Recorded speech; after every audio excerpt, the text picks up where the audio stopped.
दोस्तों ये स्टोरी का 81 भाग है। अगर आपने इस स्टोरी के पिछले वाले भाग नहीं देखे तो मैंने प्लेलिस्ट में मेंशन कर दिया, आप जरूर जा करके चेकआउट करें।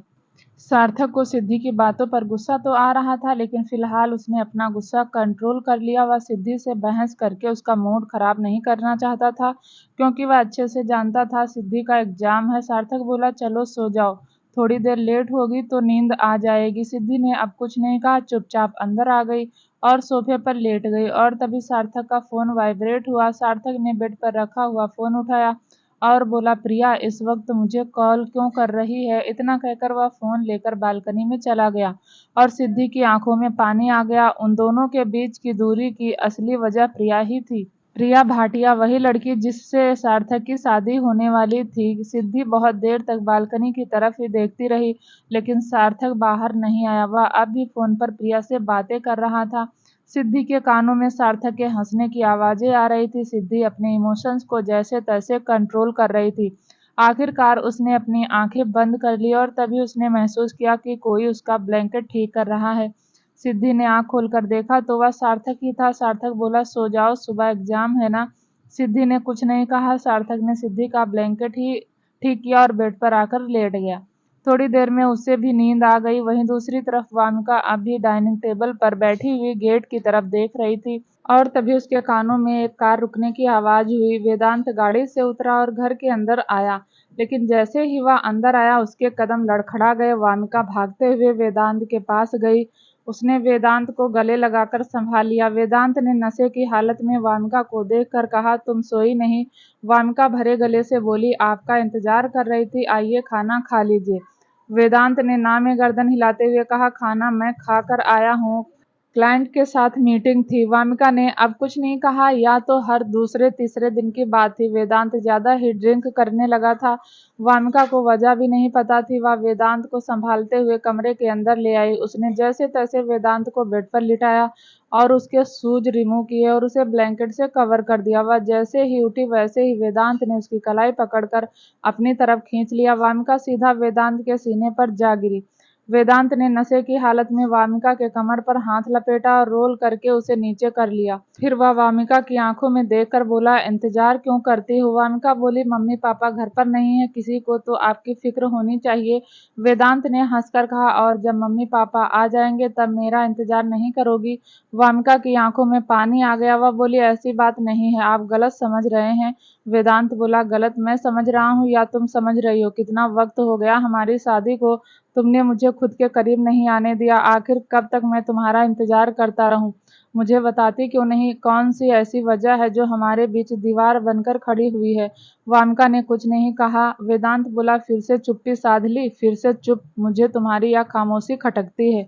मेरी हालत देखने के बावजूद भी तुम्हें मुझ पर तरस नहीं आता? इतना कहकर उसने अपनी पकड़ वामिका से ढीली कर ली और सीधा लेट गया। वामिका जल्दी से बेड से खड़ी हुई और लाइट ऑफ करके वापस से बेड के पास आई और वेदांत से दूरी बनाकर लेट गई। वेदांत बोला, जब मेरे करीब ही नहीं आना तो यहाँ सोकर मेरी तड़प को क्यों बढ़ाती हो? वामिका कुछ नहीं बोली, चुपचाप बेड से उठी और सोफे पर जाकर लेट गई। वेदांत ने खुद से ही हंसकर कहा, पता नहीं यह नाटक कब तक चलता रहेगा, मुझे जीने देती है ना मरने देती है। वामिका की आंखों में आंसू आ गए। उसने कुछ नहीं कहा, चुपचाप लेटी रही और तभी उसके फोन में 2-3 मैसेज आए। वामिका ने वह मैसेज देखे तो वह और ज्यादा रोने लगी, लेकिन आवाज नहीं निकल रही थी। शायद नहीं चाहती थी कि वेदांत को उसका रोना सुनाई दे। वामिका ने इन फोटो में देखा तो वेदांत पार्टी में किसी लड़की के साथ डांस कर रहा था। वेदांत उस लड़की के साथ डांस करके खुश नजर आ रहा था। देखकर ही पता चल रहा था कि वेदांत ने कितनी ड्रिंक की हुई है और वह लड़की भी वेदांत से कुछ ज्यादा ही नजदीक जाकर डांस कर रही थी। यह सब देखकर वामिका की आंखें एक बार फिर गीली हो गई। वह खुद से ही बोली, मुझे नहीं पता था मिस्टर वेदांत सिंह रजावत कि आप इतने अय्याश किस्म के इंसान हैं। हर एक पार्टी में आपकी और किसी लड़की की फोटो होती है, घर आकर आप ऐसे दिखाते हैं जैसे मेरे अलावा आपकी जिंदगी में कोई भी नहीं है। क्यों हैं आपके दो चेहरे? कहते हुए वामिका ने भी आंखें बंद कर ली। वहीं दूसरी तरफ देव कुछ पेपर समेट रहा था। उसके पेपर पूरे बेड पर फैले हुए थे और उसी के पास उसका बेटा वासु बैठा हुआ था। वासु ने एक पेपर उठाया और उसे फाड़ दिया। जैसे ही चर की आवाज देव के कानों में गई, उसकी आंखें हैरानी से फैल गई। वह लगभग चिल्लाता हुआ बोला, सरगम देखो वासु ने क्या किया है। सरगम, जो कि वॉशरूम में थी, जल्दी से बाथरोब पहनकर बाहर आई उसने वासु को देखा तो उसकी आंखें भी हैरानी से फैल गई। वासु ने एक और पेपर फाड़ दिया। देव गुस्से में वासु को देख रहा था और सरगम को हंसी आ गई। वह जल्दी से वासु के पास आई और उसके हाथ से पेपर लेते हुए बोली, अरे वासु, क्या कर रहे हो? पापा को गुस्सा आ गया ना तो मेरी और तुम्हारी दोनों की पिटाई हो जाएगी। यह पापा के इम्पोर्टेंट पेपर हैं, छोड़ो छोड़ो, जल्दी छोड़ो। इतना कहकर उसने वासु के हाथ से पेपर ले लिए। वहीं देव इरिटेट होता हुआ बोला, तुम और तुम्हारा या बेटा मुझे जीने देंगे कि नहीं जीने देंगे? तुम जानती हो कितने इम्पोर्टेंट पेपर थे और इसने बैठे बैठे फाड़ दिए। सरगम भी देव को देखकर बोली, अरे यह क्या बात हुई? मैं आपसे कहकर गई थी ना वासु का ख्याल रखना, और आप अपना यह कबाड़ी वाला सामान लेकर बैठ गए। क्या करता वासु? वह तो जिस चीज को देखता है उस पर हाथ पैर मारना शुरू कर देता है। इतना कहकर उसने वासु के माथे को चूमा और बोली, नहीं नहीं, रोते नहीं, मैंने पापा को डांट दिया। देव दांत पीसता हुआ बोला, बहुत हो गया सरगम, तुम्हारे बेटे का प्यार। मैं ऑलरेडी बहुत परेशान हूँ और तुम लोग मुझे और ज्यादा परेशान कर रहे हो। सरगम बोली, तो फिर अपने यह पेपर उठाइए और जाकर स्टडी रूम में काम कीजिए। मुझे और मेरे बेटे को परेशान करने की जरूरत नहीं है। देव ने उसने सारे पेपर उठाकर एक तरफ रखे और सरगम के पास आया। उसने सबसे पहले वासु को गोद में उठाया और उसे प्यार से डांटता हुआ बोला, शर्म नहीं आती पापा का काम खराब करते हुए?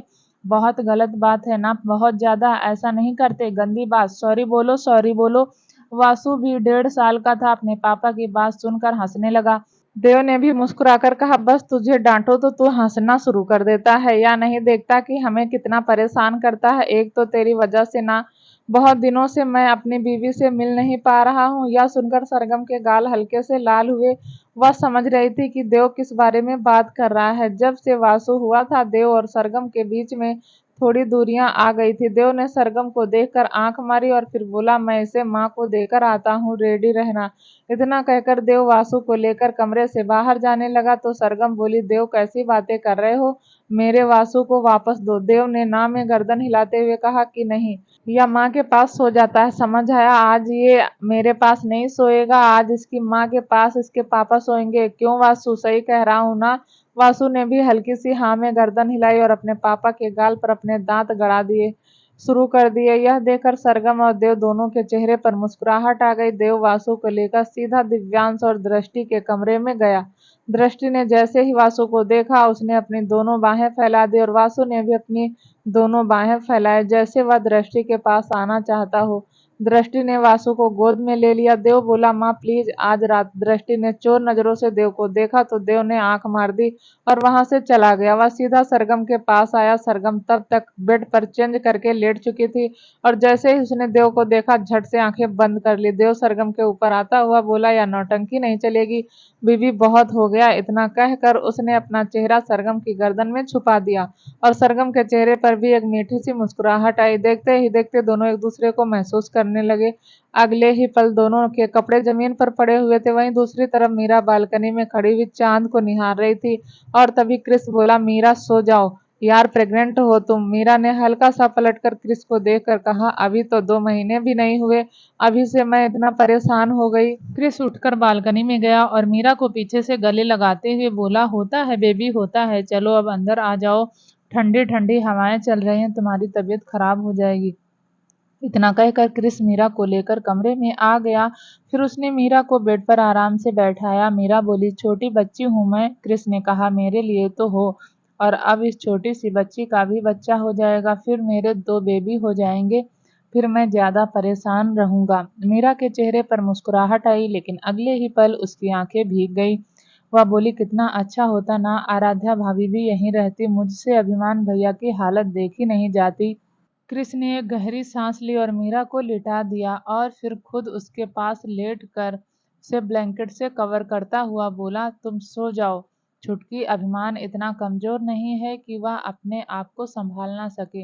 वह अलग बात है कि मुस्कुराता है तो सबके सामने और अकड़ दिखाता है तो भी सबके सामने, लेकिन जब वह दुखी होता है, परेशान होता है तो अकेले कमरे में। लेकिन एक ना एक दिन तो सब ठीक हो जाएगा, आराध्या भी यहाँ वापस आ जाएगी, तुम टेंशन लेना बंद करो, सो जाओ। मीरा ने अपनी आंखें बंद कर ली और क्रिस ने मीरा को अपनी बाहों में समेट लिया। दूसरी तरफ अभिमान अपने कमरे में सोफे पर बैठा हुआ था। उसके हाथ में मोबाइल था और उस मोबाइल में वह आराध्या और अपने बेटे वीर की फोटो देख रहा था। फिर उसने अपने फोन की स्क्रीन स्लाइड की तो एक छोटी सी वीडियो आई जिसमें वीर अपने छोटे छोटे कदमों से चल रहा था। अभिमान की आंखें उस वीडियो पर ही टिक गई। चेहरे से ही पता चल रहा था कि उसे अपने बच्चे की कितनी याद आ रही है। बहुत देर तक वह अपने बेटे की फोटो और वीडियो देखता रहा और तभी अभिमान का फोन वाइब्रेट हुआ। वह फोन किसी और का नहीं, आराध्या का था। अभिमान ने फोन रिसीव करके कहा, आराध्या। दूसरी तरफ से बच्चे की आवाज आई, पापा पापा। अभिमान के चेहरे पर मुस्कुराहट आ गई क्योंकि वह जानता था वीर ही उसे पापा बोल रहा है। वीर ने अपनी तोतली आवाज में कहा, पापा पापा। अभिमान के चेहरे की मुस्कुराहट थोड़ी और बड़ी हुई। अभिमान बोला, मम्मा से बात कराओ। और तभी आराध्या बोली, हाँ कहिए, सुन रही हूँ। अभिमान बोला, वीर बोलने लगा। आराध्या बोली, हाँ पहला शब्द बोला है, पापा बोलता है। अभिमान बोला, तो तुम यहाँ क्यों नहीं आ जाती? यह सुनकर आराध्या की आंखों में भी पानी आ गया। वह भरे गले से बोली, कैसे आऊं मैं? अपने मम्मी पापा को ऐसे छोड़कर कैसे आ सकती हूँ? अभिमान बोला, मैं तुम्हारे और वीर के बिना मर रहा हूँ। मैंने आपको किसी बंधन में बांध कर नहीं रखा, लेकिन मैं अपने मम्मी पापा को छोड़कर भी नहीं आ सकती। आप मेरे मम्मी पापा की हालत देख रहे हैं। जब तक भैया वापस नहीं आते मैं नहीं आऊंगी, आराध्या ने जवाब दिया। अभिमान बोला, आराध्या मेरे बारे में भी तो सोचो। मैं तुम्हारे बिना और वीर के बिना कैसे रह रहा हूँ? आराध्या बोली, मैंने आपको वीर से दूर नहीं किया।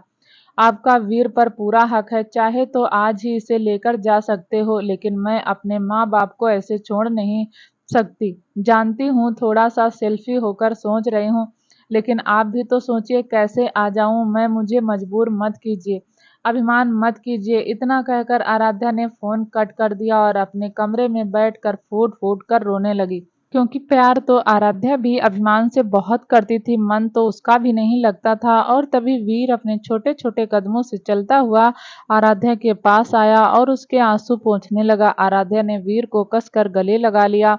वहीं दूसरी तरफ अभिमान बालकनी में खड़ा हुआ था। पिछले 2 साल से उसकी यही हालत थी। उसने अपनी आंखें बंद की तो उसे वह दिन याद आया जब वीर का जन्म हुआ था। फ्लैशबैक।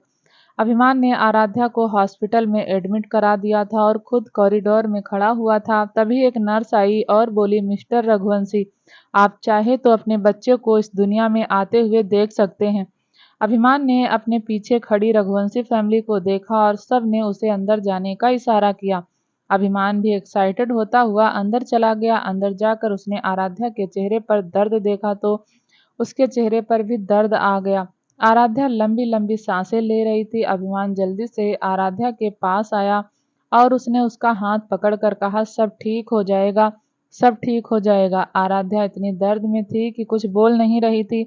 उसने कसकर अभिमान का हाथ पकड़ा हुआ था। अभिमान वैसे तो बहुत कठोर इंसान था, लेकिन आज उसे आराध्या की हालत देखी नहीं जा रही थी। उसने आराध्या के चेहरे पर आए हुए पसीने को साफ करते हुए कहा, बस हो जाएगा हो जाएगा। आराध्या दांत पीसते हुए बोली, होना तो पड़ेगा ही ना, मैं ना तुम्हारा मुंह तोड़ दूंगी। अभिमान ने मुस्कुराकर कहा, ठीक है तोड़ देना तुम्हारा मुंह, तुम्हारा पति, लेकिन प्लीज अभी थोड़ी हिम्मत करो, मैं हूं ना तुम्हारे साथ। इतना कहकर उसने फिर से आराध्या के चेहरे पर आए हुए बालों को एक तरफ किया और उसके चेहरे पर फूंक मारने लगा। आराध्या लंबी लंबी सांसें ले रही थी। दोनों एक दूसरे की आंखों में देख रहे थे। ऐसा लग रहा था आराध्या कुछ कहना चाहती है, लेकिन शायद सही वक्त का इंतजार कर रही है।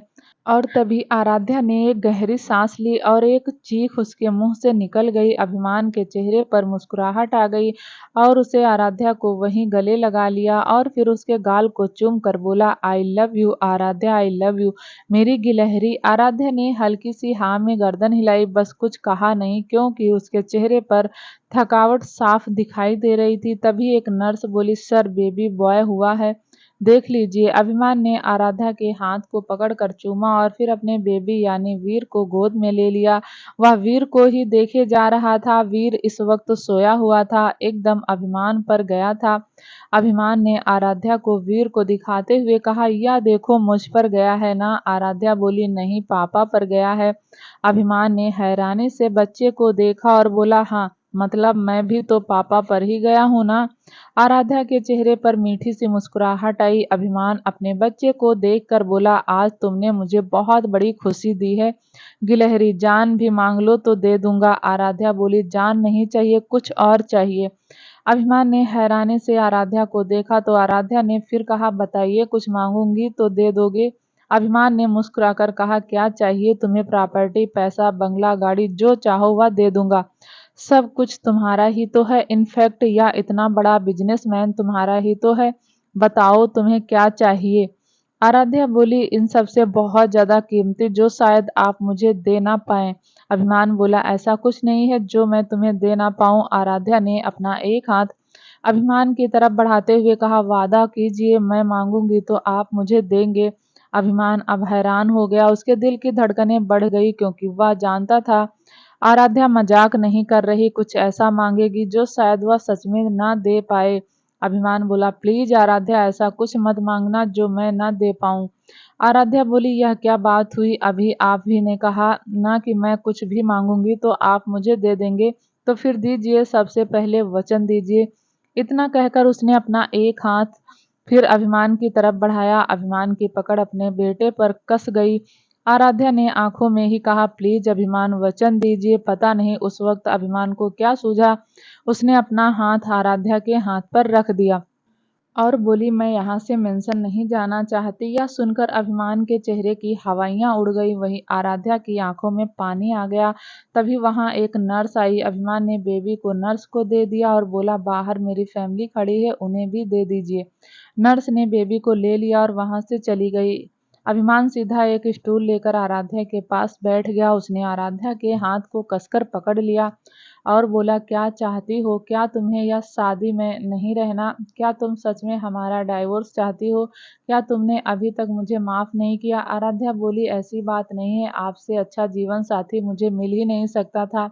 आप इतनी रिच पर्सनालिटी हैं, इतने अच्छे हैं, उसके बाद भी आपने मुझे पाने के लिए इतना कुछ सहा। आपको तो मैं सपने में भी नहीं छोड़ सकती, हकीकत में छोड़ना तो दूर की बात है।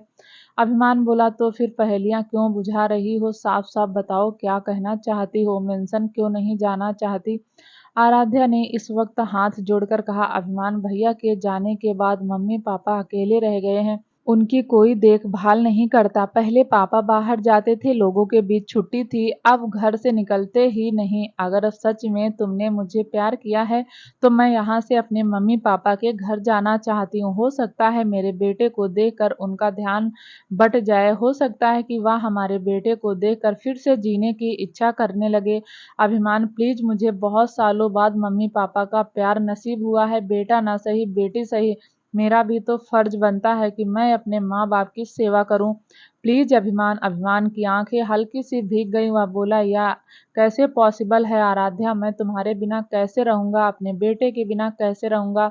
और पता नहीं अनिरुद्ध आएगा भी या नहीं। आराध्या ने झटके से अभिमान के मुंह पर हाथ रख लिया और बोली, ऐसा मत कहो कि मेरा भाई नहीं आएगा। अगर मेरा भाई आएगा और जिस दिन वह आया ना, मैं आपके पास आ जाऊंगी। अभिमान ने ना में गर्दन हिलाई और बोला, मैं तुम्हें वहां जाने की परमिशन नहीं देता।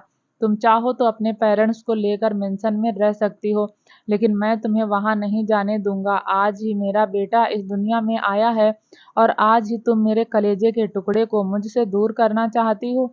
आराध्या बोली, मैंने माँ पापा से कई बार कहा कि वह अकेले रहते हैं तो मेंशन में आकर रह लें, लेकिन वह आना नहीं चाहते।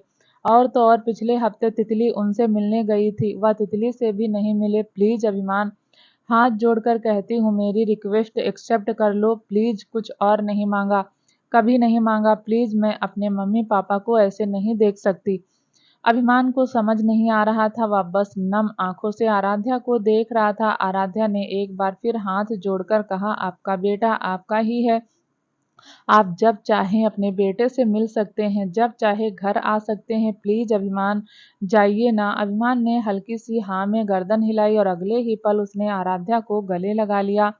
आराध्या ने भी अभिमान पर अपनी पकड़ लपेट दी, लेकिन वह रो रही थी। अभिमान बोला, अपने मन की भी करोगी और रोओगी भी? आराध्या बोली, अपने मन की करना नहीं चाहती, लेकिन क्या करूं मैं? फ्लैशबैक एंड अभिमान ने एक गहरी सांस ली। काफी रात हो गई थी, वह सोया नहीं था। यह वह पल था जब अभिमान से उसके बीवी बच्चे दूर हो गए। दूर होकर भी दूर नहीं थे। अभिमान ने खुद को बिजनेस में पूरी तरीके से मोड़ लिया था, लेकिन फिर भी उसे आराध्या और वीर की बहुत याद आती थी। अभिमान अपने कमरे में आकर बेड पर लेट गया। पता नहीं किस वक्त उसे नींद आई। अगली सुबह अभिमान फ्रेश होकर कमरे से बाहर निकला तो सामने से सरगम वासु को लेकर आ रही थी। वासु को देखकर अभिमान के चेहरे पर मुस्कुराहट आ गई। उसने अपनी दोनों बाहें फैलाई तो वासु ने भी अपनी दोनों बाहें फैला दी। सरगम ने वासु को अभिमान को दे दिया। अभिमान ने वासु से कहा, तो लिटिल चैप्स कैसे हो? सुना है आजकल बहुत परेशान करने लगे हो। सरगम बोली, भैया वह दांत आ रहे हैं ना, इसके लिए इस ज्यादा चिड़चिड़ा हो गया है। अभिमान बोला, चलो मैं इसे लेकर आता हूँ, तुम जाओ नीचे। सरगम ने हाँ में गर्दन हिलाई और वहां से चली गई। लेकिन अगले ही पल उसका मन भी उदास हो गया। उसने हल्का सा पलट कर अभिमान और वासु को देखा। अभिमान वासु से बात कर रहा था और वासु भी हंस रहा था। सरगम खुद में ही बोली, बस जल्दी से अनिरुद्ध मिल जाए तो भैया का अकेलापन भी दूर हो जाएगा। फिर वह नीचे चली गई। वहीं अभिमान वासु को देखकर बोला, हाँ भाई वासु, क्या हो गया भाई? इतना गुस्सा, इतना चिड़चिड़ा क्यों? वीर होता ना तो जैसा नहीं होता, इनफैक्ट उससे ज्यादा महान होता। तुझे पता है वीर चलने लगा है, वीर के पास मिलने जाना है, वीर से भैया के पास जाएगा। वासु ने भी हाँ में गर्दन हिला दी और तभी सिवाय जो कि अभी अभी कमरे से निकल रहा था, उसने अभिमान और वासु को देखा। उसके चेहरे पर भी एक उदासी ठहर गई, लेकिन कर भी क्या सकता था। तभी आर्या कमरे से बाहर निकली। उसने अभिमान को देखा और फिर सिवाय को देखकर बोली, क्या देख रहे हो? सिवाय बोला, हम अपने बच्चों की जिंदगी इतनी बनाने की कोशिश करते हैं, उतनी ही बिगड़ जाती है। आर्या ने सिवाय की कमर पर हाथ रखकर हल्का सा उसे रब करते हुए कहा, सब ठीक हो जाएगा। सिवाय ने आर्या की बात पर भरोसा था। आर्या ने आगे कहा, मुझे आप पर पूरा भरोसा है, अनिरुद्ध मिल जाएगा, फिर हमारी बहू भी घर वापस आ जाएगी। और रही बात तो हमारे अभिमान की, वह इतना कमजोर नहीं, बहुत स्ट्रांग है हमारा बेटा, बहुत स्ट्रांग। अगर वह अपने मरे हुए रिश्ते में जान डाल सकता है तो कुछ भी कर सकता है। सिवाय ने हाँ में गर्दन हिला दी। फिर उसने हल्का सा झांक कर देखा तो लगभग सब डाइनिंग टेबल पर आ गए थे। अगर कोई नहीं था तो वह या सिवाय बोला, युग चला गया? आर्या ने कहा, वह तो सुबह सुबह ही चला जाता है, उसे लगता है कि गरिमा वापस आएगी और सब ठीक हो जाएगा। सिवाय बोला, उसके प्यार में वह ताकत है कि वह गरिमा को वापस ले आए। हमारे बच्चे सच में कमजोर नहीं है, बहुत स्ट्रांग है। पता नहीं जिंदगी कैसे जीनी है, कब किसका हाथ पकड़ना है और कब किसका हाथ छोड़ना है। फिक्र मत करो, सब ठीक हो जाएगा। आर्या ने हल्की सी हाँ में गर्दन हिलाई और अपना सर सिवाय के सीने पर रख लिया और सिवाय ने भी अपनी पकड़ मजबूत कर दी। लेकिन अगले ही पल सिवाय मन ही मन खुद से बोला, पता नहीं कब ठीक होगा, कैसे ठीक होगा, हर जगह तो ढूंढा है लेकिन अनिरुद्ध का कुछ पता ही नहीं चलता। वहीं दूसरी तरफ एक गाड़ी सिटी हॉस्पिटल के बाहर आकर रुकी। उस गाड़ी में कोई और नहीं, युग बैठा था। युग के बिल्कुल बराबर में फूलों का बुके रखा हुआ था और चेहरे पर एक बड़ी सी मुस्कुराहट थी। युग गाड़ी से उतरा, उसने दूसरी साइड जाकर बुके उठाया और सीधा हॉस्पिटल के अंदर जाने लगा। उसने रिसेप्शनिस्ट पर बैठी हुई लड़की को देखकर कहा, गुड मॉर्निंग ब्यूटीफुल। रिसेप्शनिस्ट ने मीठी सी मुस्कुराहट के साथ युग गुड मॉर्निंग का रिप्लाई किया। युग कॉरिडोर से होता हुआ अंदर जा रहा था तो एक डॉक्टर दिखाई दिया। युग बोला, गुड मॉर्निंग डॉक्टर। डॉक्टर ने भी युग को देखकर मुस्कुराया और कहा, गुड मॉर्निंग युग। ऐसे ही मुस्कुराहट के साथ अंदर चला गया और फिर एक कमरे में गया जहां गरिमा बेड पर लेटी हुई थी। उसकी आंखें खुली हुई थी। युग ने गरिमा को देखा और बड़ी सी मुस्कुराहट के साथ बोला, गुड मॉर्निंग बेबी। फिर उसने फ्लावर नाइट स्टैंड पर रखे और बोला, यह देखो तुम्हारे लिए फ्लावर लेकर आया हूँ, कल मिले नहीं थे ना, इसलिए आज लेकर आ गया। तुम बताओ कैसा रहा तुम्हारा दिन? गरिमा ने कोई जवाब नहीं दिया। युग बोला, अरे तुम क्या बताओगी, तुम तो मुझसे इतना नाराज हो गई कि पिछले 2 साल से मुझसे बात ही नहीं कर रही। पर चलो मैं बताता हूँ मेरा दिन कैसा गया। युग ने गरिमा को अपने दिन के बारे में बताना शुरू किया, लेकिन गरिमा ने कोई प्रतिक्रिया नहीं दी। युग ने आगे कहा, सच में तुम मिलोगी ना वासु से तो तुम्हारा मन करेगा कि वासु जैसा बेटा हमारा भी हो जाए। इतना शैतान हो गया है, इतना शैतान, जरा सा कुछ कहो तो सीधा मारने पर उतारू हो जाता है। कल बाबूजी सोफे पर बैठा था, गिरने वाला ही था कि मैंने गिरने से बचा लिया, तो मुझे ही मारने लगा। बताओ कि भलाई का जमाना ही नहीं रहा। सच में बहुत शैतान है। युग ने गरिमा को और भी बहुत कुछ बताया, लेकिन गरिमा ने कोई जवाब नहीं दिया। युग ने आगे कहा, अनिरुद्ध भैया लापता है। तितली की हालत तुमसे छुपी नहीं है। तुम ठीक हो जाओ, फिर मैं तुम्हें पूरे पूरे समरी के साथ सब कुछ बताऊंगा। इतना कहकर युग ने गरिमा को देखा। गरिमा ऐसी की ऐसी ही लेटी रही। युग की आंखों में पानी आ गया। अगले ही पल उसने गरिमा का हाथ पकड़ लिया और उसके पास बैठता हुआ बोला, सच में गरिमा इतना नाराज हो? ठीक नहीं होगी? माफ नहीं करोगी? सच में मुझ पर तरस नहीं आता? कहते हुए युग की आंखों से आंसू बहने लगे।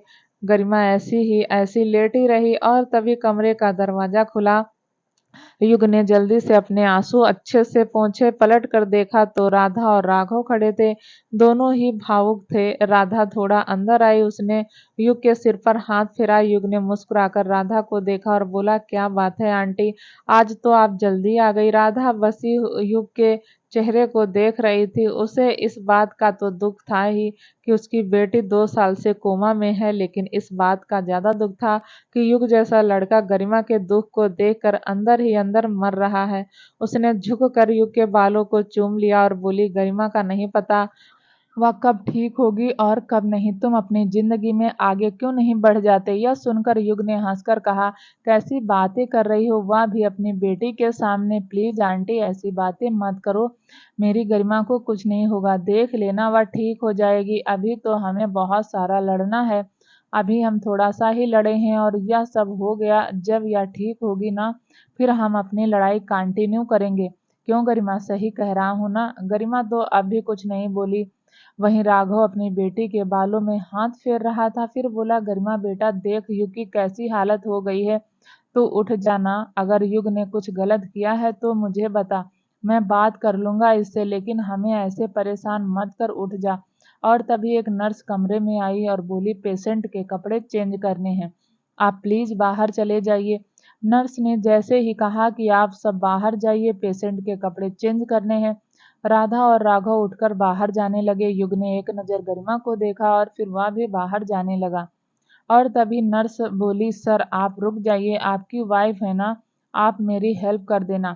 यह सुनकर युग ने 360 डिग्री में मुंडी घुमाकर नर्स को देखा। नर्स ने युग का देखना इग्नोर कर दिया और बोली, प्लीज गेट बंद कर दीजिए। युग हैरानी से नर्स को देख रहा था। युग ने गेट बंद नहीं किया, लेकिन वह अटकती हुई आवाज में बोला, यह आप क्या कह रही हैं? नर्स बोली, क्या कह रही हैं सर, आज स्टाफ कम है, आप अगर हेल्प कर देंगे तो आपकी वाइफ के कपड़े मैं चेंज कर दूंगी। युग ने एक नज़र गरिमा को देखा और एक नज़र नर्स को, फिर अपना सलाइवा गटकते हुए बोला, सिस्टर मैं यह सब नहीं कर सकता। नर्स ने हैरानी से युग को देख कर कहा, आप पिछले 2 साल से डेली आते हैं, पूरा पूरा दिन अपनी वाइफ के पास बैठते हैं और अपनी वाइफ के लिए इतना नहीं कर सकते? युग ने नाम में ही गर्दन हिला दी। नर्स बोली, और क्यों नहीं कर सकते? देखिए सच में स्टाफ कम है और पेशेंट के कपड़े रोज चेंज होने जरूरी हैं। मुझे इन्हें स्पंज बाथ भी देना है। समझने की कोशिश कीजिए, आपका फर्ज बनता है कि आप अपनी वाइफ की थोड़ी हेल्प करें। युग ने एक नज़र गरिमा को देखा और फिर उसने नर्स को देखकर बोला, सिस्टर आप समझ नहीं रही, मैं नहीं रह सकता, मैं इनकी मदर को भेजता हूँ। युग इतना कहकर बाहर की तरफ जाने लगा और तभी नर्स बोली, आजकल के लड़के ऐसे ही होते हैं, कोई प्यार व्यार नहीं करते, दिखाने के लिए प्यार करते हैं, अपनी बीवी की थोड़ी हेल्प नहीं कर सकते। यह सुनकर युग के कदम रुक गए और वह थोड़ा सीरियस हो गया। उसने पलट कर नर्स को देखा और बोला, चलिए मैं करता हूँ हेल्प। युग ने इतना ही कहा था कि गरिमा की आंखों से एक आंसू टपक गया। बेशक वह कोमा में थी, लेकिन सुन सकती थी, समझ सकती थी, देख सकती थी। वह अलग बात है कि रिएक्ट तो नहीं कर सकती थी। और युग का ऐसा कहना गरिमा को अच्छा नहीं लगा। वहीं युग हिम्मत करके गरिमा के कपड़े चेंज करने के लिए तैयार हो गया। नर्स ने सबसे पहले गरिमा के ऊपर रखी हुई चादर को उसके ऊपर से हटाया और गरिमा की हालत ऐसी हो गई जैसे वह एक बार फिर कोमा में चली जाएगी। युग ने गरिमा को देखा और बोला, मेरी गलती नहीं है, आई एम सॉरी, लेकिन कोई मेरे प्यार पर शक करे मुझे पसंद नहीं। और रही बात तुम्हारी, जब तुम होश में आओगी तब 2-4 थप्पड़ मेरे मार लेना, मैं चुपचाप थप्पड़ खा लूंगा। नर्स युग को देखकर बोली, यह आप क्या बड़बड़ाए जा रहे हैं? युग बोला, बताइए क्या करना है? नर्स ने कहा, इनके कुर्ते का बटन खोलिए। अब युग ने जैसे ही गरिमा के कुर्ते के बटन पर हाथ रखा, उसके हाथ कांपने लगे। युग ने जैसे तैसे पहला बटन खोल दिया, लेकिन तभी उसे वह पल याद आया जब वह गरिमा से मिलने उसके घर गया था और उसने गरिमा को डराने के लिए ऐसी ही हरकत की थी और बाद में गरिमा ने उसे बहुत मारा था। युग के चेहरे पर इस वक्त डर साफ दिखाई दे रहा था। उसने एक नज़र गरिमा को देखा और इस बार गरिमा की आंखों से जो आंसू टपका, युग ने देख लिया। उसके चेहरे पर मुस्कुराहट आ गई। उसने खुला हुआ बटन वापस से बंद कर दिया और नर्स को देखकर बोला, सिस्टर, या देखो मेरी वाइफ रो रही है। सिस्टर ने हैरानी से गरिमा को देखा और बोली, जी नहीं, आपको धोखा हुआ है, वह रो नहीं रही। जिस स्थिति में है इस स्थिति में रिएक्ट नहीं कर सकती। युग बोला, नहीं, वह रो रही है। गरिमा, तुम रो रही हो ना? देखो, सही सही बताओ, तुम रो रही हो ना?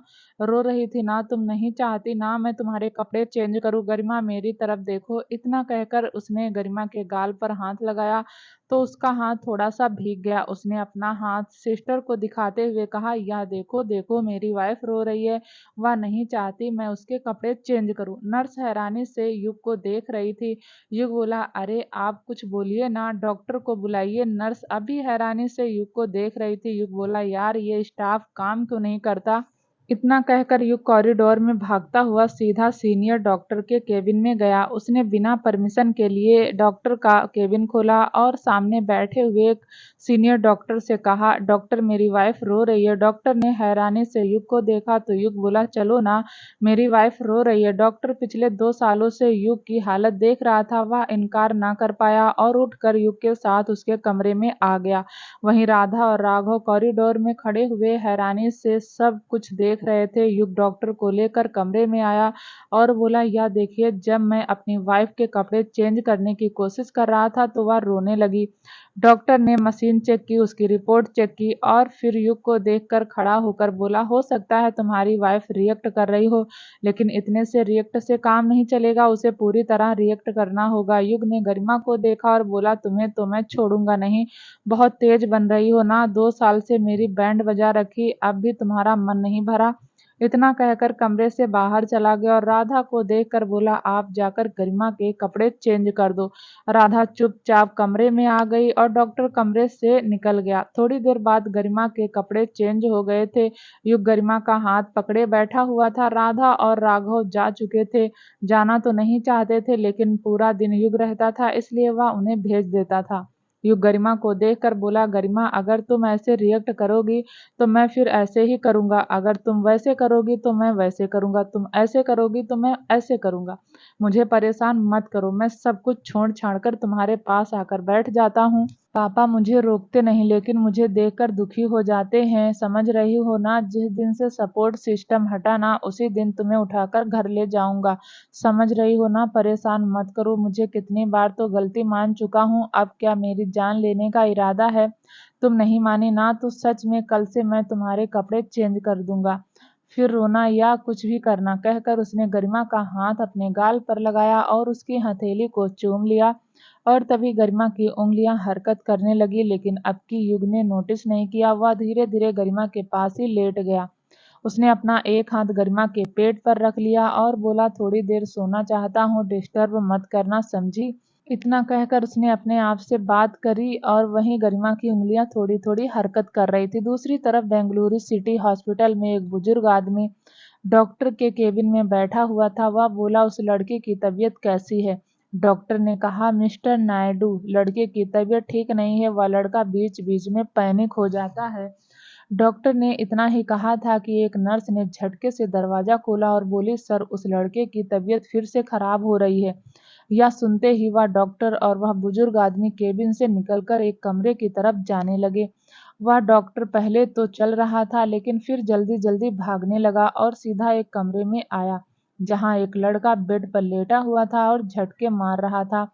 कभी हाथ कभी पैर हिला रहा था। 2 मेल नर्स उसे कंट्रोल करने की कोशिश कर रहे थे, लेकिन वह हट्टा-कट्टा इतना था कि उनसे कंट्रोल नहीं हो रहा था। डॉक्टर ने एक नर्स को देखकर कहा, "जल्दी से इंजेक्शन रेडी करो।" उस नर्स ने इंजेक्शन रेडी कर दिया और डॉक्टर ने उस लड़के को इंजेक्शन लगा दिया। और जैसे ही वह इंजेक्शन उस लड़के के हाथ में लगा, वह लड़का धीरे-धीरे शांत हो गया। उस लड़के के चेहरे पर पट्टी लिपटी हुई थी। उस लड़के की हालत देखकर मिस्टर नायडू की आंखों में पानी आ गया। डॉक्टर ने नायडू को देखकर कहा, "मिस्टर नायडू, फिक्र मत करिए, ठीक हो जाएगा। लगता है सपनों में इसके अपने आते हैं, जिस वजह से इतना पैनिक हो जाता है।" मिस्टर नायडू ने कहा, "यह लड़का ठीक कब होगा?" मिस्टर डॉक्टर ने कहा, "यह ठीक ही है, 1 हफ्ते बाद उसकी पट्टी खुल जाएगी। आधा चेहरा जल चुका है, पहचान में नहीं आएगा। हो सकता है खुद को आईने में भी ना देख पाए। लेकिन आप हिम्मत से काम लीजिएगा, इसकी फैमिली को ढूंढिए, क्योंकि उसकी फैमिली ही है जो इसे संभाल सकती है, वरना इसे संभालना मुश्किल हो जाएगा।" मिस्टर नायडू ने हाँ में गर्दन हिलाई और फिर उस लड़के के पास आके उसके माथे को सहलाते हुए बोले, "बेटा, जल्दी से ठीक हो जाओ, फिर मैं तुम्हें तुम्हारी फैमिली के पास पहुंचा दूंगा।"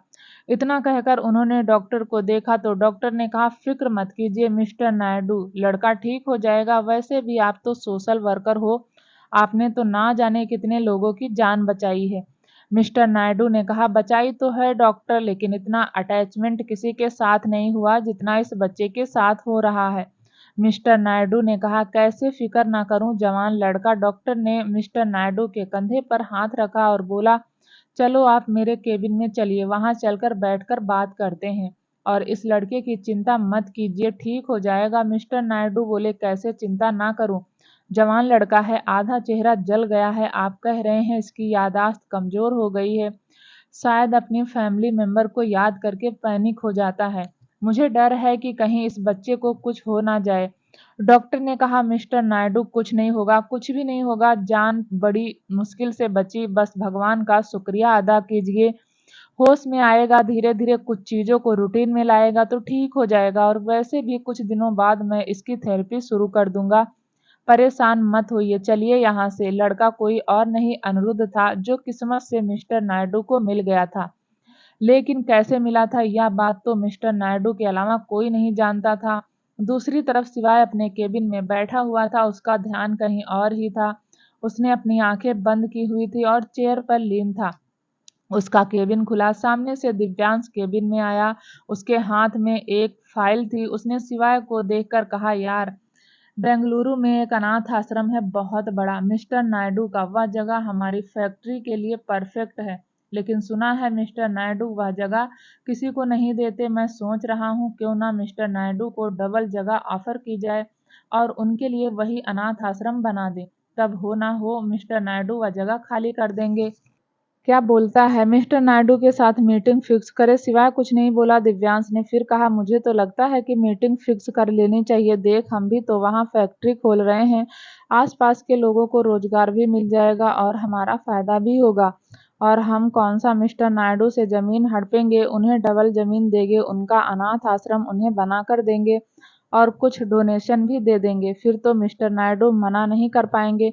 शिवाय ने आंखें नहीं खोली और बोला, "आसपास हरियाली है, मिस्टर नायडू उस जगह को नहीं छोड़ेंगे। और अगर हमने वहां फैक्ट्री बनाई तो पॉपुलेशन की वजह से प्रदूषण होगा।" दिव्यांश बोला, आंखें बंद किए हुए, "तुझे सब कुछ पता है, आंखें खोलकर देख। मैं वहां जो फैक्ट्री खोल रहा हूँ वह मशीनरी नहीं है, बल्कि हैंडक्राफ्ट है। आंखें खोल के तो देख एक बार।" शिवाय ने आंखें खोली और दिव्यांश को देखा। दिव्यांश ने शिवाय की आंखों में देखकर कहा, "ऐसे शांत रहने से, चुप रहने से अनिरुद्ध नहीं मिलेगा।" शिवाय बोला, "मुझे चाहिए, जैसे भी चाहिए, कैसे भी चाहिए, मुझे अनिरुद्ध चाहिए। मैं तितली को ऐसे नहीं देख सकता, डैनी और वंदना को ऐसे नहीं देख सकता, अपने बेटे को ऐसे नहीं देख सकता, आराध्या को मेंशन से दूर नहीं देख सकता, और तो और मेरा पोता, मैं उसे गोद लेने के लिए तरस जाता हूँ।" दिव्यांश ने शिवाय को देखा और बोला, "ठीक है, यह प्रोजेक्ट मैं खुद ही हैंडल कर लेता हूँ।" इतना कहकर दिव्यांश वापस जाने लगा तो शिवाय बोला, "रुक, वापस आ।" दिव्यांश ने बिना पलटे कहा, "रहने दे, तू ठीक नहीं है, मानसिक रूप से अपसेट है। वैसे भी जब तुझे 2 साल पहले अटैक आया था उसके बाद से तूने आराम नहीं किया। तू कुछ दिन आराम कर ले, ऑफिस में संभाल लूंगा। इतना भरोसा तो है ना अपने भाई पर। शिवाय बोला, डायलॉग मत मार, पलट कर वापस आ।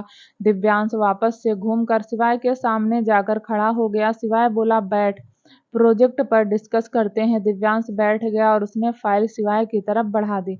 शिवाय फाइल स्टडी करने लगा। फिर वह बोला, ऑफर तो अच्छा है पर मुझे लगता नहीं है मिस्टर नायडू मानेंगे, क्योंकि हमसे पहले भी बहुत सारे लोगों ने उन्हें ऑफर दिए हैं और उन्होंने बहुत सारे लोगों के ऑफर वापस किए हैं।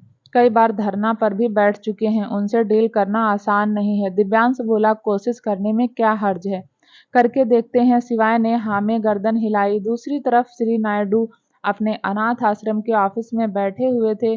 तभी एक आदमी आया और उसने मिस्टर नायडू की तरफ एक फाइल बढ़ाते हुए कहा, मिस्टर शिवाय रघुवंशी आपसे मिलना चाहते हैं। श्री नायडू ने बिना फाइल पढ़े हुए कहा, मुझे किसी से नहीं मिलना और ना ही यह जमीन देनी है।